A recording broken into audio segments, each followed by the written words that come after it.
श्रीमद् भागवत का कथा कोई ठीक से श्रवण कर ले, एक बार में तो संभव नहीं है। अलग अलग विषयों पर अलग अलग, कभी ये चर्चा व्यास विधि से होगी, फिर अगली बार ये समास विधि से होगी, फिर कोई और चर्चा व्यास विधि से उठाई जाएगी। सबका विस्तारित अगर चर्चा श्रवण कर ले मनुष्य, तो मुझे नहीं लगता कि कोई ट्रिक ऐसा ब्लिसफुल लाइफ का बच जाए जो उसको न मिल जाए। वो अपनी जिंदगी में आनंदित होने के एक एक सूत्र को ढूंढ लेगा, अगर लगातार श्रीमद् भागवत की कथा वो श्रवण पर लगातार। नारद जी से पूछा कि ये कब तक चलेगा, तो सदा से व्यास श्रीमद् भागवती कथा।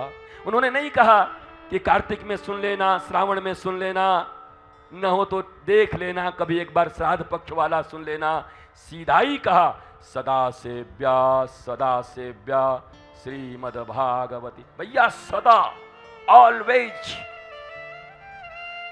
जैसे किसी से पूछे कि भैया आप भात कब तक खाओगे, अब ये कौन सी बात पूछ रहे हैं गुरुजी, रोटी कब तक चलेगा? बोला जब तक चोटी रहेगी तब तक रोटी चलती रहेगी, जब तक जिंदा है तब तक खाएंगे। तो रोटी तब तक खाओगे जब तक जिंदा हो, भात तब तक खाओगे, अन्न तब तक खाओगे। शरीर की पुष्टि के लिए अन्न भी ब्रह्म है, तो उस अन्न का ब्रह्म के रूप में सेवन कर रहे हो। तो मन की पुष्टि के लिए और इस मन के रोगों से मुक्त होने के लिए और आत्मज्ञान प्राप्त करने के लिए, आत्म तत्ववेता होने के लिए आत्मा की एक खुराक श्रीमद् भागवत और सत्संग के लिए क्यों पूछते हो कि कितनी बार करनी है? जब तक जीना है तब तक पीना, जब तक जियो खूब पियो, छक के पियो। एक शराबी का शराब नहीं छुड़ा पा रहे हैं पूरी जिंदगी में, बुढ़ऊ भी हो जा रहे हैं तब भी आ रहा है मुझको यार माँ। अरे बाबा अब तो छोड़ दो, अरे अब तो मरना है, अब क्या छोड़ दें, पूरी जवानी पिया तो अब पी लेते हैं। वो मरते मरते भी नहीं छोड़ता शराब को। अब कथा में पूछते हैं कि कब तक पिए, कब तक कथा सुने, कब तक सत्संग करें, कब तक गुरुदेव के पास आना होगा? ये कोई प्रश्न है? पूरी जिंदगी, हर समय। और मजबूरी नहीं है, ये कोई मजबूरी नहीं है।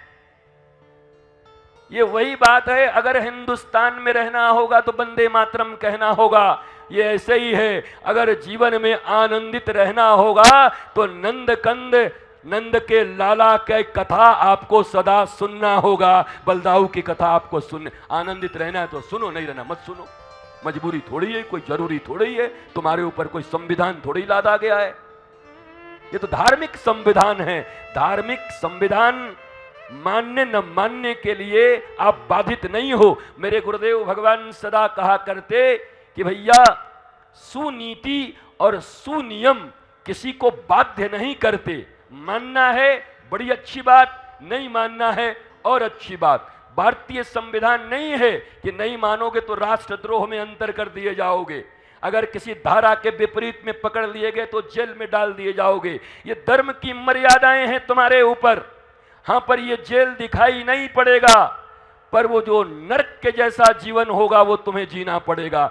धर्म विहीन जीवन पशु की तरह होता है और पशु का जीवन पराधीन होता है। अगर धर्म विहीन जीवन जियोगे तो पशुता का जीवन जियोगे, कभी पूर्णानंद में प्रविष्ट नहीं हो पाओगे। बट ये चॉइस तुम्हारे ऊपर है, चुनो तो भी ठीक, न चुनो तो भी ठीक।